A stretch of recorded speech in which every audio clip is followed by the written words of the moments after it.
Olá, hoje eu vou falar sobre Pateta Faz História. Vou me basear nessa edição aqui, que foi a primeira que saiu, contando com 12 histórias em 6 volumes.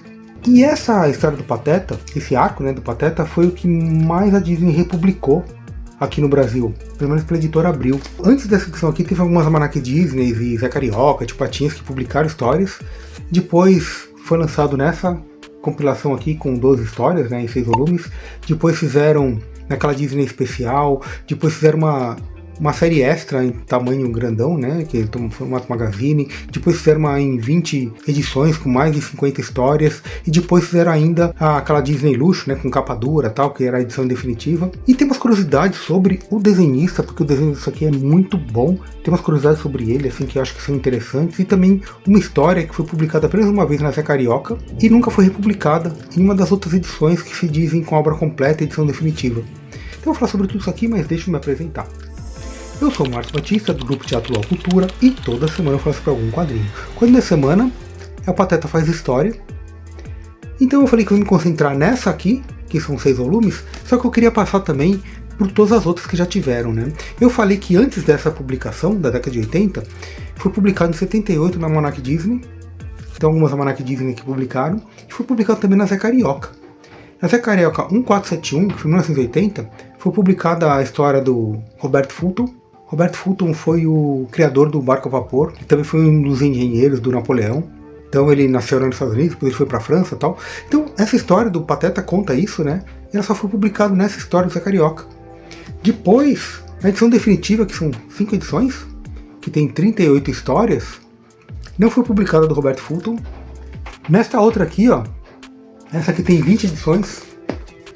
Ela também, a do Roberto Fulton, não foi publicada. Aí teve uma de tamanho magazine, foi publicada essas edições.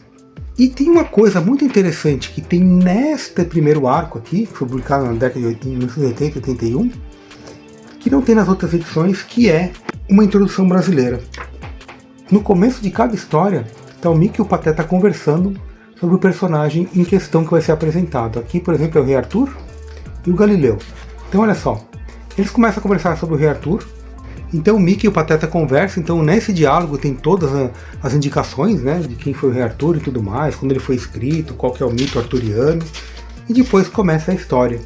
Aí aqui, como é uma edição conjunta, no final da história do Rei Arthur, continuamos na casa do Pateta, com o Mickey e o Pateta conversando. E eles começam a conversar então um assunto que entra na história do Galileu Galilei. Em todas as histórias tem isso, tem esse começo, Aqui, por exemplo, a do Frankenstein.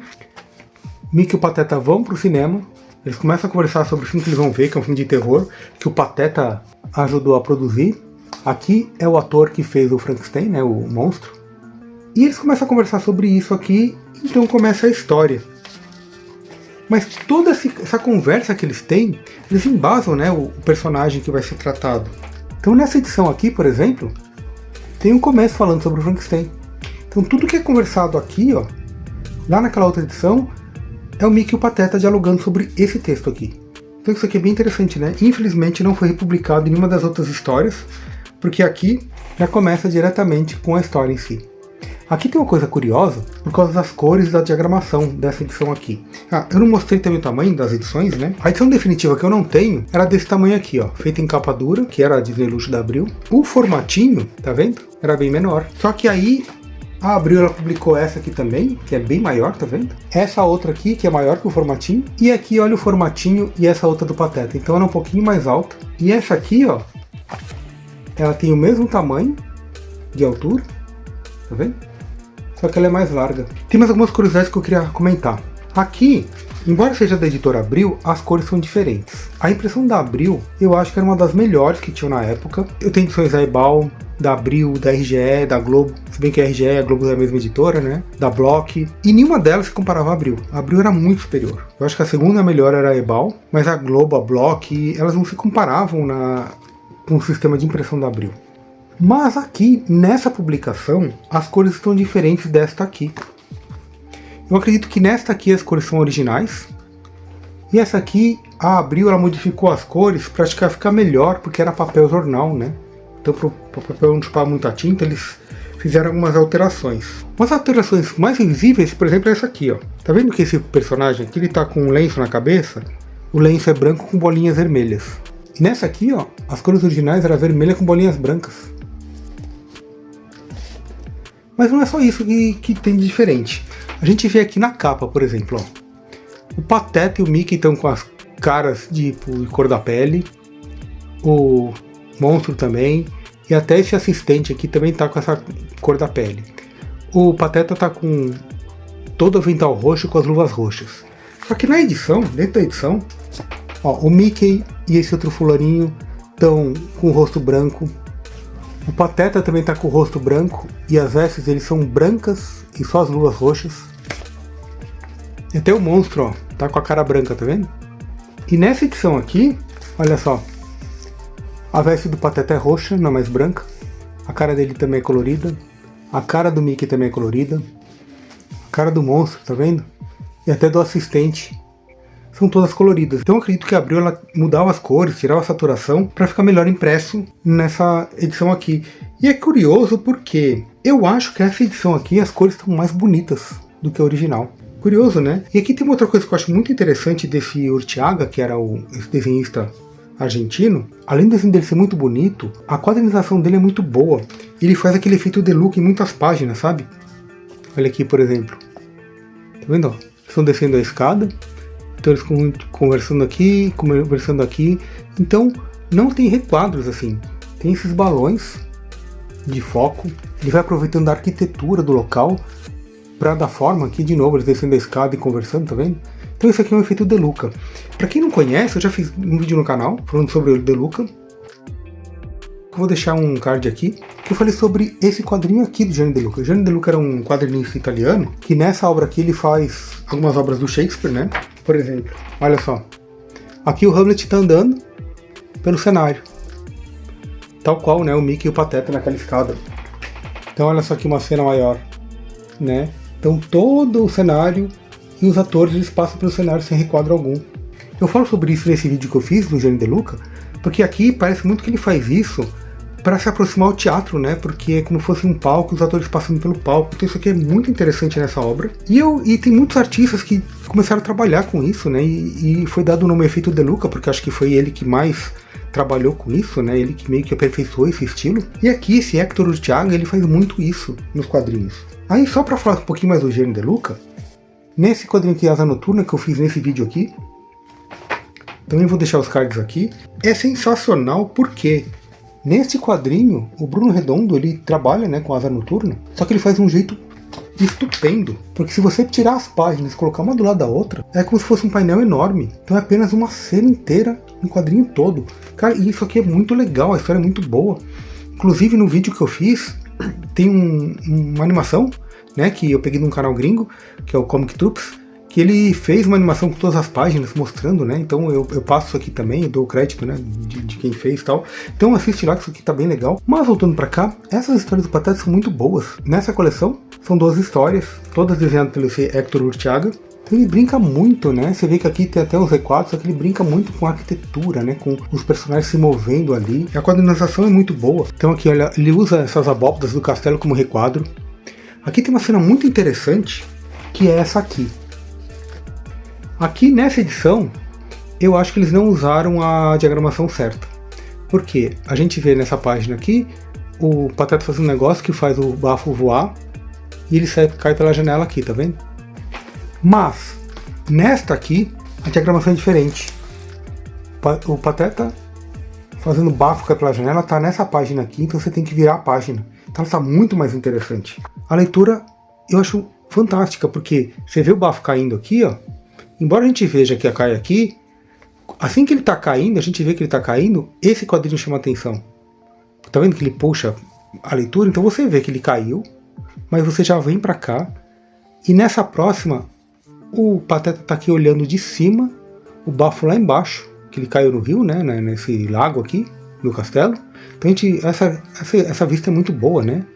E quando a gente olha pra cá, a gente vê toda a dimensão que tem os crocodilos e tal. Então a quadrinização desse Hector Urteaga é fantástica. E aí, como eu falei, né? Aqui ele usa espadas, esses elementos, né, da história, como os requadros. Aqui, por exemplo, que eles estão no navio, os elementos de requadro, né, são a proa, né, as velas e tal, esses elementos marítimos, né. Então isso aqui é muito interessante do jeito que ele cria tudo. E aqui eu queria falar também uma outra curiosidade que tem nessas edições aqui. Aqui tem 2 histórias, do Benjamin Franklin e do Gustav Eiffel, né, que fez a Torre Eiffel. Então, essa primeira história aqui é do Urteaga, desse argentino. Então a gente vê, né, o desenho dele, só que é uma história mais nova. Então isso aqui foi feito na década de 90. A do Gustav Eiffel é de um outro desenhista, Horácio Saavedra, que o desenho também está muito bom. Só que o curioso aqui é que ele usa um pouco esse estilo do Urteaga. Tá vendo? Colocando esses focos na página toda. Então com os ângulos diferentes. É muito bacana. Eu acho que o de Urteaga é melhor porque esse cara faz umas coisas muito legais com a arquitetura, só que ele ainda trabalha com essas sarjetas, né, com os requadros. Então fica uma história em quadrinhos mais comum em muitas partes. Mas mesmo assim, você vê que tem um estilo interessantíssimo.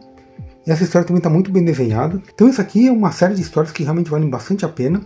Algumas são bem divertidas, outras já têm um humor meio nonsense, assim, meio estranho. Essa, por exemplo, do Frankenstein, ela tem um humor meio nonsense, tem umas coisas muito esquisitas que acontecem aqui. Mas pelo desenho, pela história, vale muito a pena. Essa do Rei Arthur, por exemplo, eu adorei. Eu ri bastante nela. Então, ela tem a característica do Pateta, assim, esse ser meio ingênuo, né? E aqui tem uma coisa muito legal nessa história do Frankenstein, que a gente vê uma coisa genial que o Urteaga faz também. A gente vê essa mesa, tá vendo? A mesa completa aqui, que eles vão jantar. E na outra parte que vem aquele assistente, aquele mordomo, servir eles, tem um espelhamento aqui, tá vendo? Eles estão nessa ponta e nessa ponta aqui. Então nessa ponta a gente vê num ângulo, aí tem esse elemento aqui no meio, do fulano falando, e aqui a gente vê a mesma cena, né? Mas só que num ângulo diferente, porque ele vai descer a escada que está desse lado aqui que a gente não consegue ver. Então, essa cena aqui ela é genial. Então, a quadrinização desse Urteaga é fantástica. E esse Urteaga estava pesquisando, ele é um cartunista argentino, e essa primeira série de histórias foi feito um pedido, né, foi feito um contrato pela Disney Europa, né, porque ela foi publicada primeiro na Alemanha, na Suécia, né, nos países lá nórdicos e tal. Mas ela foi feita no estúdio Jaime Dias, da Argentina. E esse estúdio Jaime Dias, eles trabalham com muitos estúdios, né? Tanto de quadrinhos quanto de animação. Para você ter uma ideia, né? Eles fazem animações para Disney, para Hanna-Barbera, para Nickelodeon, para o Ralph Bakshi. Ralph Bakshi é que fazia aquelas animações adultas, né? Tipo do Fritz the Cat, né? Do Robert Crumb, o Fire and Dice, do Frazetta. Então esse estúdio Jaime Dias, que o Hector Urteaga trabalhava, é um estúdio super competente, assim, da Argentina, que trabalha para vários estúdios, né? Hanna-Barbera, Disney e tal. E não fazendo apenas quadrinhos, mas também fazendo animações. Então, cara, isso aqui eu achei incrível. Eu tava até pesquisando nesse Jaime Dias, um outro cara que trabalhou lá foi o Mordilo. O Mordilo até fez um vídeo no canal, que é esse aqui. Não sei quem conhece, eu não vou buscar aqui na minha... Mas, cara, o Mordilo também é sensacional. Acho que isso aqui vale muito a pena. Eu achei isso aqui muito fácil. Eu já tinha essa aqui. Essa aqui eu achei no consultório da minha mãe. Minha mãe era dentista, né? E uma vez a gente foi lá, eu e meus irmãos, pra dar uma arrumada nas coisas. Aí ela tinha uma parte que era um depósito, que não guardava as coisas do consultório, né? Guardava tipo umas tralhas lá, mas era tudo bonitinho, organizado, né? Então tinha um armário lá com umas gavetas e tal. A gente puxou uma gaveta, tava cheia de revista. Tipo, tinha revista Veja, Placar, tinha a revista Turma da Mônica, da Disney. E como ela e meu pai eram dentistas, né, minha mãe só tratava de criança. Então eles tinham bastante revista lá pros pacientes, né? E não sei por qual motivo ficou tudo naquela gaveta. Então essa aqui é uma das originais, né, que meus pais compraram na Embanca, né? E acho que ela que tá mais detonada de todas, mas tá bonitinha assim. Essas outras eu comprei tudo em sebo. Todas elas eu paguei tipo R$1, R$3. Só duas que foram essas duas aqui, que eu comprei mais pra completar a coleção. Essa aqui eu paguei R$18 cada uma, foi na Rica. Mas essas outras aqui eu comprei, sabe, em bazar, em sebo. Tudo por... Essa aqui foi R$2, teve essa aqui foi R$1. Então foi bem interessante isso. Então isso aqui não é tão difícil de encontrar. Isso aqui eu também comprei em sebo. Isso aqui eu comprei elas todas, eu só tenho essas 5. E essas eu comprei todas elas em sacadas ainda. E cada uma delas eu paguei R$3. Também comprei essa aqui em sebo. Então isso aqui não é difícil de encontrar em sebo, nem a edição definitiva, mas eu acho realmente uma pena que em nenhuma dessas publicações foi publicada essa história que foi publicada aqui na Zé Carioca. Comenta o que você achou, deixa um joinha, se inscreve no canal. Mas agora eu vou fazer um jabá rapidinho do meu livro. Isso aqui eu fiz um e-book no ano passado, que eu participei de um concurso da Amazon e tal. Então tá em KDP, né? Você encontra na Amazon. Se você tiver o Ku, que é o Kindle Unlimited, gratuito. Mas caso você não tenha, custa apenas R$2. É uma história, um romance jovem adulto de dois garotos que vão pra praia. Acontece no final de 85, começo de 86. Eles gostam de rock, então eles falam sobre a época, né? Tem fita cassete, tem as coisas da época, né? Então, e eles falam muito sobre o Rock in Rio também, porque o Rock in Rio foi em 85, né? Foi logo após a ditadura que teve aqui no Brasil, acabou em 84. Então eles falam sobre esses assuntos, né? Nas conversas dele, então eles conhecem as pessoas lá. Tem umas coisas que são bem interessantes. Tem até umas histórias de fantasmas reais de Santos, né? Na verdade de São Vicente, onde eles ficam. Custa apenas R$2, ou é gratuito se você tiver o Kindle Unlimited, que muitos chamam de Ku. Mas você não precisa do Kindle para ler, você pode puxar o Kindle para ler no celular, no tablet, no computador. Ler pelo Kindle é bem legal, eu recomendo. Este livro eu vou deixar o link aqui, também vou deixar um link do Spotify, porque como eles conversam sobre rock e tudo mais, então tem todas as músicas que acompanham eles nessa aventura, né? Músicas que tocavam na época, tem New Model Army, tem Iron Maiden, e também tem umas músicas de MPB, tipo Nara Leão, Clara Nunes, porque não são só eles que estão conversando e escutando coisas, né? Então eu acho que é bem legal isso aqui. Mas o que é mais interessante é você comentar o que você achou sobre o Pateta Faz História, se você já teve, se você tem alguma dessas edições todas, se você conhece essa aventura do que está no Zé Carioca, 1471, se você já tinha feito relação com o Pateta Faz História. Então comenta, se inscreve, deixa o seu joinha, grande abraço e até mais.